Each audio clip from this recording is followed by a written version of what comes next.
Hey, everybody. Welcome back to the Latched Mama podcast. Guess what? It is sunny in Richmond, Virginia today, which is very, very exciting. And we are going to talk about actually being inside in our inside spaces, which is kind of ironic. So enjoy. You're listening to Latched Mama podcast. I'm your host, Melissa Wirt, busy mom of 6 and owner of LatchedMama.com. Join us each week as we talk about pregnancy, breastfeeding, postpartum, and all things motherhood.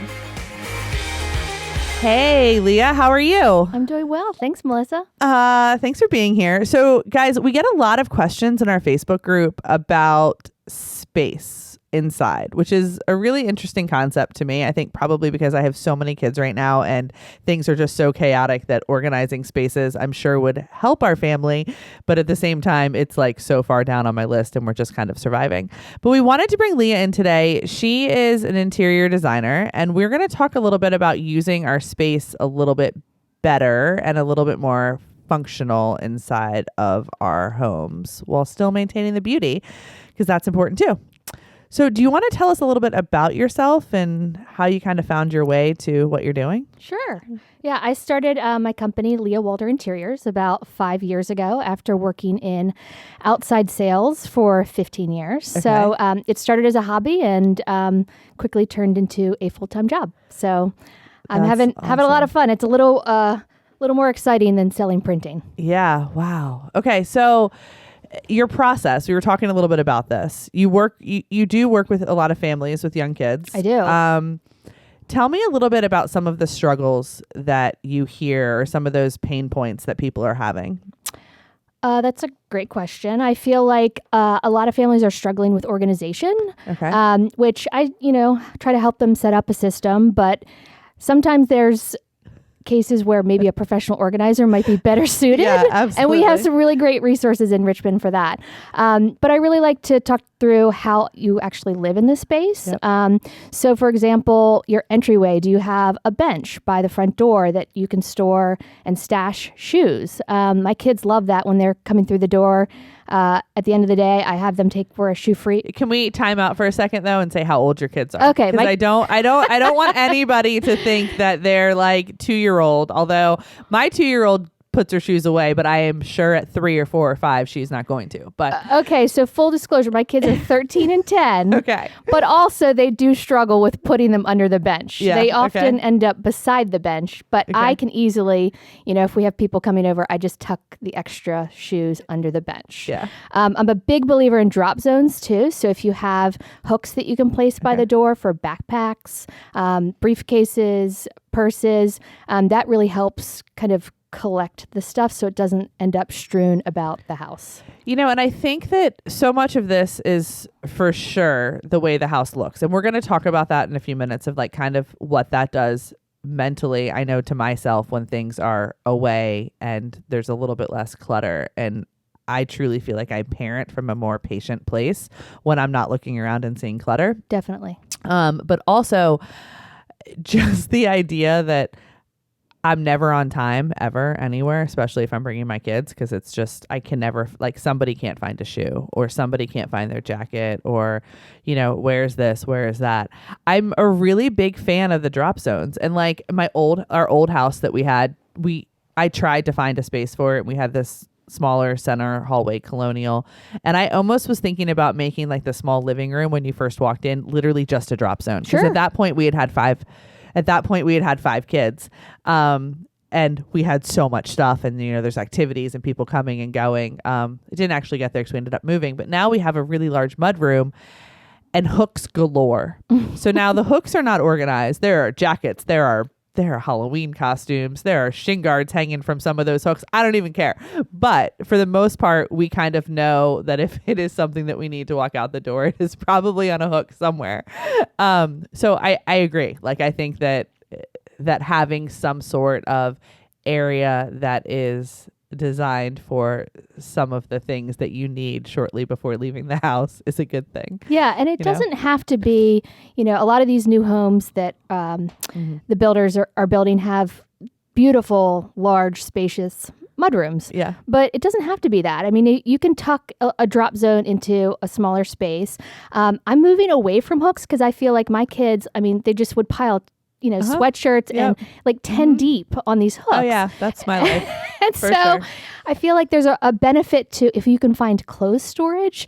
There's some, really nice organization systems that you can kind of tuck in a corner that have doors or drawers. Okay. Again, I'm all about the hidden storage because I think out of sight, out of mind. Yeah. No, I mean, maybe hear that ya. complicates things for the kids. I don't know. No. I think, it's just really funny because, you just have two parallels. You have, I'm sure, two wonderfully behaved girls at home. And I just compare that to my 3 dogs, 2 cats, 2 goats, 9 chickens, and 6 kids over here that I'm just thrilled that we have hooks at this point. Right. And you're talking about putting doors on top of it. But I hear you because when I do walk through the space, I'm like, or when we first bought the house, I was like, wow, this would be great. Let's build this here and let's, close this space in so we can hang things and we don't have to see them.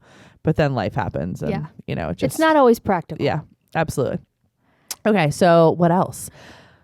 I was going to say when you're setting up, I get a lot of questions about playrooms. Okay. So a lot of people are using these wonderful IKEA, I forget what they're called, but The with the Trofast? bins. Yes. And even labeling the bins to put things back in. Yep. You mentioned putting pictures on the front, which is, I think, a great that's idea like for goals. kids. Yeah. We redid kind of our basement it was before I had this last baby. So in August, and we have the whole Trofast system. I designed it. It's great. There's desk area and stuff. And the whole goal was to label them so the kids knew how to put their toys away. But instead, my solution's been I just don't go down to the basement. Right. So, or I just say that's my solution. or everything goes in a bin. It doesn't matter what bin it is because gosh. when my kids were playing, they would just dump out the bins. They didn't care what was my gosh. if it was Yes. with So Can I talk about those bins that you just end up getting in life that just, I don't know if you remember when your kids were small, that has they have Legos, they have Magnetiles, they have doll heads that have fallen off, they have old sand shovels from the backyard and they're just all in a bin. And then you just watch and you're like, okay, well the bin's fine because I can't see what's in it. And then they dump the bin out and you're like, oh my gosh, my entire life is a mess. Is it perler beads? It's everything. Oh, yeah. It's all of those things that just don't get thrown away. They just somehow get put in the bin. And the bin could probably completely go in the trash, but then they dump it out and then I just realize everything in life is a mess. But so what else? Well, that's my 101 on organization, but I brought a couple notes about home trends for 2022. Oh, wow. If you want to talk about that. Yeah, let's talk a little bit. We were talking earlier. We had a lot of questions about the transition from 1 to 2 and things that we can do to help kind of ourselves prepare to be maybe stuck under a nursing baby. And then, how does that other child find things to play with or entertain themselves? I think those IKEA systems are fantastic in the sense that there are drawers, and they can access them.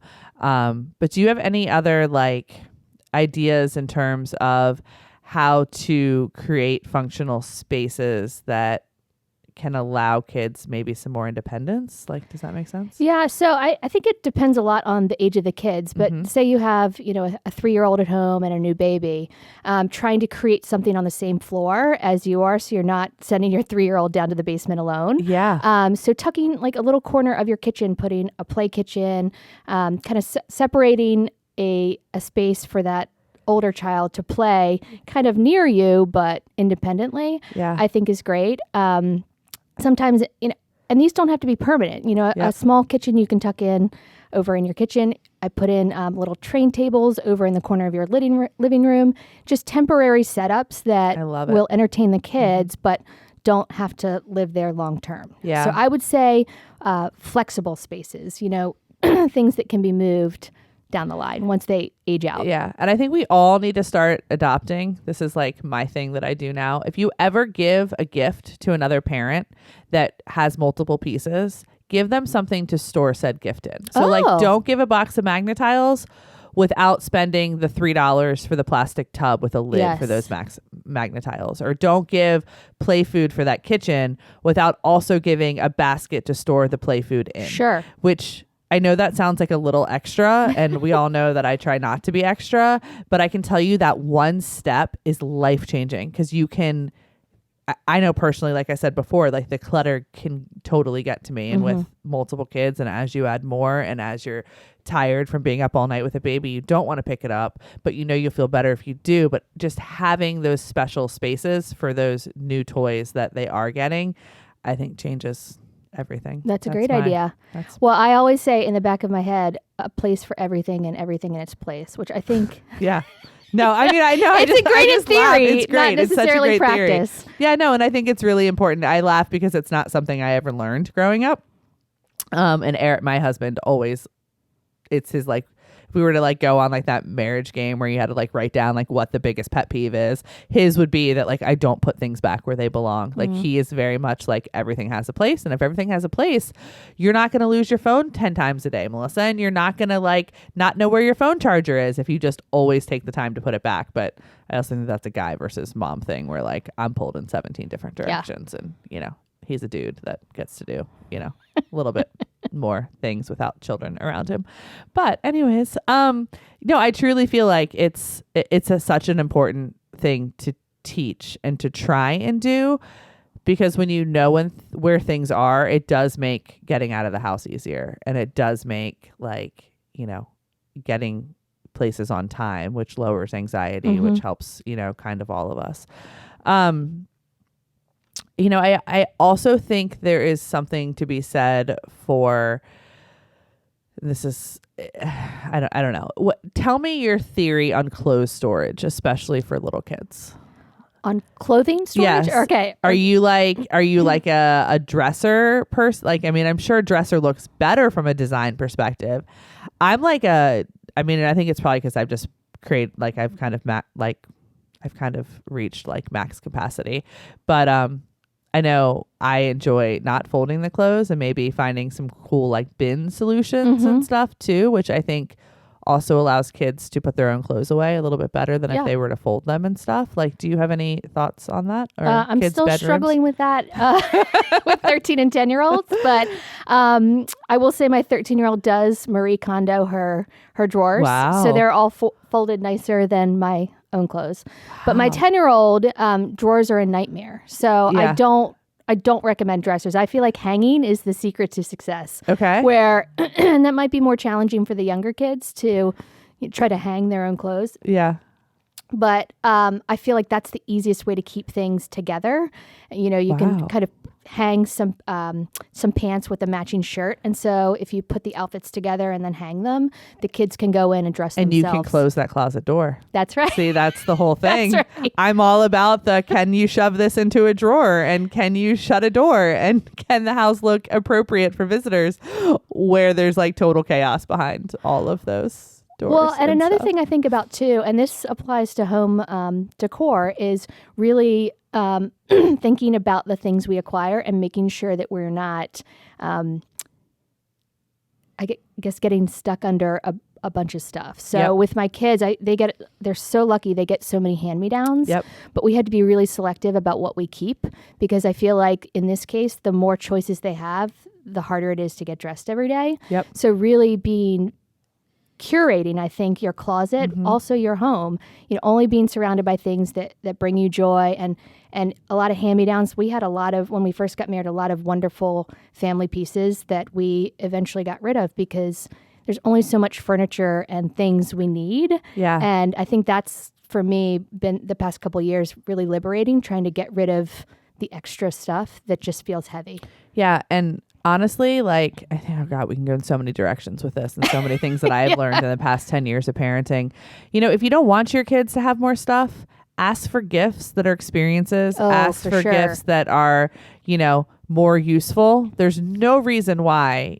I mean, maybe some people would say it was tacky, but if you don't want any more plastic crap, direct people, especially family members who you can direct, what you do want or what will bring your family joy, which I think is so important, because I think we can all start drowning under all of the toys and the madness. I mean, I do it too. Like, there's a new Paw Patrol show. It's like Paw Patrol Knight's Rescue or something. And I knew that if I added those little Paw Patrol characters to my Walmart food order, that I would get at least 2 hours away from, like, not away, but like that my 4 and yourself. 2. Yeah, my 4 and 2-year-old would play with the little Paw Patrol characters between when I stopped working and dinner time, and it was going to be glorious. And so I gave myself the present of the little Paw Patrol characters. But I also knew that we had some place to put them, and they were small. They're small. Yeah. But then the small stuff though ends up in that bin of destruction. It's a double-edged sword. Yes, exactly. But yeah, I mean, I think being very like, I don't know, give yourself grace and the space to get rid of stuff. Yeah. You know, my sister-in-law, she has taught me that during nap time, especially when her kids were young, she would just purge the playroom. They didn't miss anything. You know, they were napping. She'd just take a trash bag. And especially after holidays and birthdays or before birthdays, she would just purge so there was an actual like enough space and stuff for the new stuff that was coming. So thought that was a really cool thing I learned from her. Definitely. My other hack that I feel like we need to start like kind of teaching moms is okay. And you may not agree with this, but like, I think that we're all shown these beautiful pictures on Instagram and Pinterest and, you know, about all of these like beautiful rooms we should have in our house. If you don't need a dining room, let's turn that dining room into a space that is functional for your family. That's on my notes. Yeah. Designed for how you live. Absolutely. Like, you don't have to, like, we have this big dining room that I put a huge white conference table in. It's a S show most days because it's where all the shoes get dropped, and it's the craft room. But I never really named it anything because it was still technically a dining room. There's like a wooden bead chandelier hanging from it, and it's huge and it has a huge conference table in it. But the kids now call it the art room. And I love that because it kind of became, I kind of just set it up and said, this will be the room that will be. And you can see it right when you walk in the front door, which I don't love. And it's, like I said, it's kind of where the Amazon packages go, but it's where all the art supplies are, and there's paint on the ceiling now, and it's crazy, but it brings me joy when I walk in there because it's such a creative space for them. And it's so much more important than having like a china cabinet or a buffet or something in there. Definitely. For a room that we're never going to use. And how lovely to give your kids the gift of a place where they can be creative. I think that's wonderful. Yeah. I mean, I try, but I was the same way, like in our old house too, is like the dining room turned into Latched Mama when it first started. But you know, if you're not going to use the space, I don't feel like we need to have the space just because society tells us we should have it. Well, and definitely during the pandemic, I think we saw a lot of people reimagining their guest room as their home office or their basement as a classroom. You know, all different spaces became new. Yeah, absolutely. Let me see what else. I have like all of these thoughts because we just moved to like a new place with like space and stuff. Do you have any thoughts on kitchens? What are your kitchen thoughts? In terms of what? I don't know. In terms of like what, like I don't know. Like we have I don't know. I'm still struggling with our kitchen space a little bit because we went like all white. And it's really white, and like we have a table that kind of fits all of us. We also have a bar, and then like people are sitting like on like the countertop bar and the table, and there's like not really movement. I don't know. I feel like that the kitchen is like, regardless of your house, is where everybody gathers, right? Definitely. And are there ways that you have found that create a more functional space, especially for families within the kitchen? Well, you mentioned you have a bar, so I feel like that's we also have, excuse me, a really oversized bar in our kitchen, and that's where I set up the buffet when we're entertaining. So a lot of times I ask families, how are you using this space? Do you want it to be just for your family? Do you want to entertain extended family and friends? Yeah. So talking through that, you know, some people are going away from the open floor plans because they feel like they want the kitchen to be separate and they want to entertain in the dining room or the family room and not have everybody congregate. I personally love having everybody in the kitchen, and cooking is kind of a communal thing for our family. So that's the other thing. Like, do you want your kids involved in cooking? I think it's great to have these big islands where you can spread out all the baking ingredients and have different stations set up. Yeah, when we first moved to our new house, my husband was like, it has everything on your list. He's like, but the kitchen isn't open to the family room, because that was what I was always like craving at our old house. But the kitchen is large enough that we can, for the most part, all be kind of in that space. But I do enjoy the fact that like I don't always have to clean up the kitchen if I'm entertaining, because like you can kind of get away with it, and like, you know, get away from it and see it. We also have a second sink, which is if Yes, there's anybody the prep like sinks, yep. like designing a kitchen right now, because like we got what we got when we moved, but in terms of the fact that the house was already done. But the second sink is kind of life-changing. Game changer. Well, Yeah. I would say a lot of people really enjoy a second dishwasher if you have large families. We've talked about that. My husband wants like industrial dishwashers at our next house. And I'm like, I don't know. Let's It's next level. Yeah, absolutely. But going back to the white kitchen, I think white kitchens are classic, and that really opens up the opportunity if you want to bring in accent colors elsewhere. So say you move into a house that has an all white kitchen, you could easily update that lower cabinets or the island or something like that with an accent color. Yeah. You can style the countertops differently with bright colors, put some cookbooks out, some cutting boards, just adding some more interest and still keeping it neutral. Do they make a refrigerator that the water dispenser doesn't stop when you open it? That is like my biggest pet peeve right now. And I know you're probably not an appliance person, but like that is that's my pain point right now, is like the kids in line to get water. But I'm like, there's a sink. Like, it's all the same water. It's 100% the same water. It's all coming from the same well. But it's extra cold out of the fridge. But it's not really, because they put the cold and the hot water lines together at our house, so they're right next to each other. So the hot water line apparently heats up the cold. But it is a little bit better coming out of the fridge.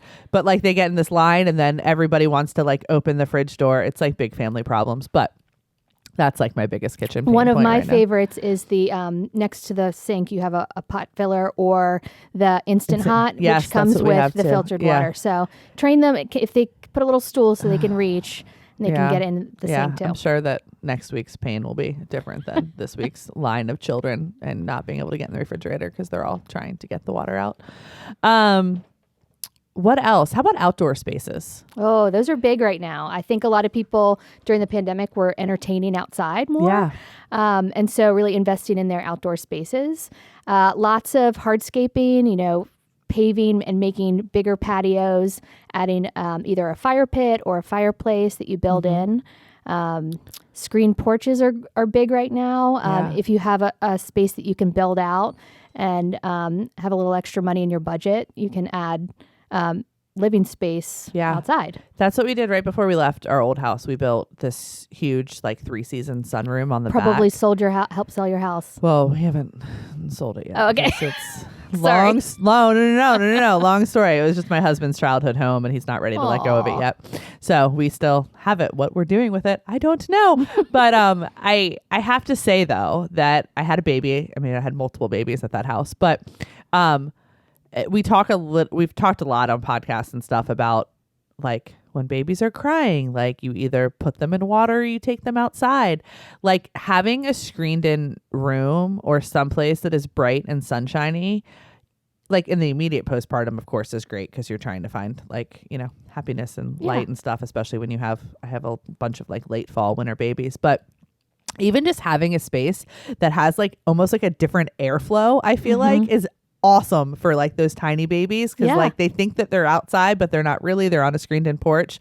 So huge investment in terms of like motherhood happiness, I feel like, if you can have that.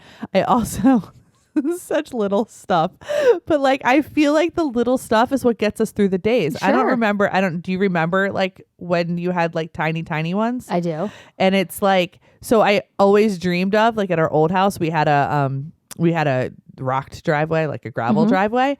And to play with like sidewalk chalk, we had to go out to the road, and it was kind of a disastrous thing. But now we have a paved driveway, and I always wanted one. And like my husband didn't understand, and he was like, it's fine. We have a rocked driveway, but the fact that they can like we can have a basketball hoop and that the kids can play with sidewalk chalk. Yeah. Like I wish we had done the old house. Like that has brought me hours and hours of just kind of like peace. Like it's almost like a new outside space without really, I mean, you have to spend money on doing it, but like without having like hardscapes and fireplaces. Well, it's and unexpected that a paved driveway would make such a big difference, but it does. It yeah. absolutely does, especially for the younger kids and stuff. And I don't know if that's a design thing. I mean, it kind of is.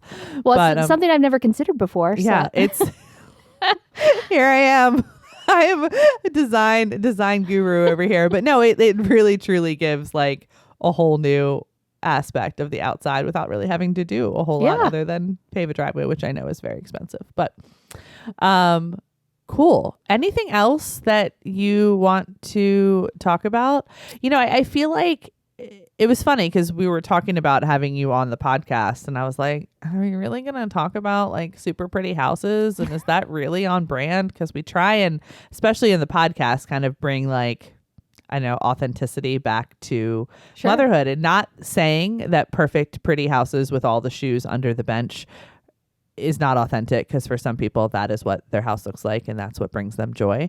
But when you really, really dig into kind of some of the things that we hear and the clutter that moms kind of apologize for sometimes in the pictures that they post and the way that they feel, I feel like some of these things are really important to talk about, because there is a way to have an easy way to clean a house. There is an easy, like with certain design elements, like having a drop zone or having a place where you can put things and close a door in front of them or something like that really truly can help you kind of lower the anxiety and feel a little bit less chaos. Oh yeah. And definitely I appreciate you bringing it full circle to talk about, how our environment really does impact our moods, with the sunroom, the 4-season room, but also for me, like it makes me feel content, and I'm not doing it for other people. When I entertain,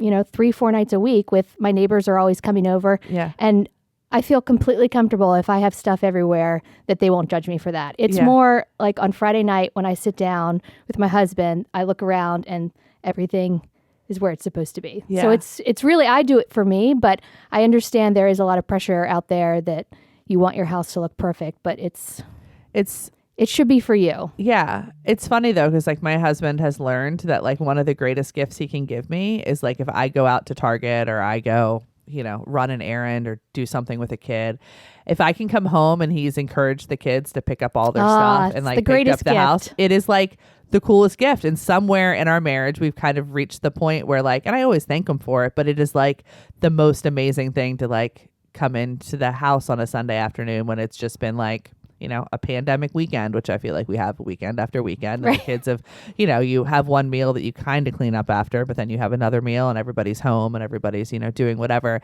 to have the kitchen straight and clean and, the family room clean. And I think one of the things that goes into the ease of trying to get your kids to help at an earlier age is to have a place for everything and to have a place that they know they can access, or even if it is just that stupid bin that collects all of the little plastic things, at least they know that they can put that stuff in the bin. It's good practice. Yeah. And you can kind of take a deep breath and there's a little bit less clutter around and it feels, I think, a little bit more calming, to the chaos that is naturally motherhood. Melissa, I love the idea of your husband having the kids clean up while you're at Target. I don't know if this is going to air before Valentine's Day, but I feel like this is a great, if anybody needs a suggestion on what to give their loved one for. Yeah. I think, I rag on him a lot on this podcast. But I think like learning those simple little things that, make us all feel better. And it's, like I said, it's not necessarily that I'm going to entertain. It's literally just that for some reason, less stuff makes me feel like I'm more in control of the other chaos that you can't always control. This has been awesome. Tell people where they can find you. Not everybody's local that listens, but do you have some resources or anything? I do. My website is leahwalder.com. Okay. And I do post infrequently on Instagram, and that's leah.walder. I'm excited, and I appreciate the chance to chat with you. And if you guys ever have any questions, I feel like I'm like the IKEA playroom guru at this point. I think I bought every single IKEA organizational aspect possible that you can buy at IKEA. So, drop comments or reach out on the Facebook group or something, and I will absolutely help people find all of the bins to collect all of the little plastic things so you don't have to see them anymore. Thank you so much for being here. Thanks, Melissa.